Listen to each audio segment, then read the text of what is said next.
Jeg har fået lavet sådan et projekt, som varer 10.000 timer.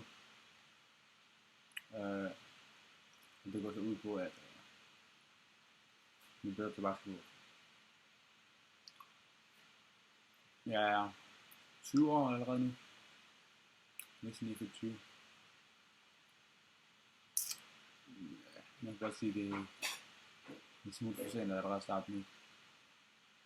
Men hvad kan man sige? Det er aldrig for sent, vel? Og grunden til, at jeg først begynder nu, er, at jeg har aldrig været god til at bestemme. Så lige meget om jeg starter fodbold, atletik eller konditor faktisk. Jeg blev så inspireret af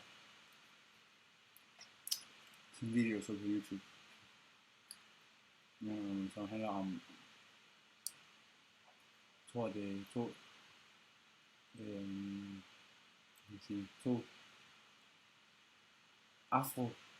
afroasiater.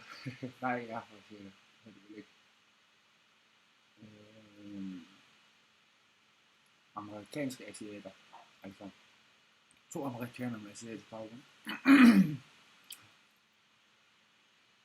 Jeg tror ikke, jeg er den eneste ude i verden, eller ikke ude i verden,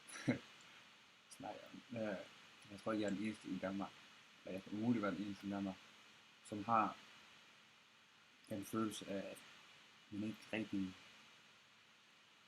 duer til noget, altså. Så man ikke rigtig sådan duer til noget,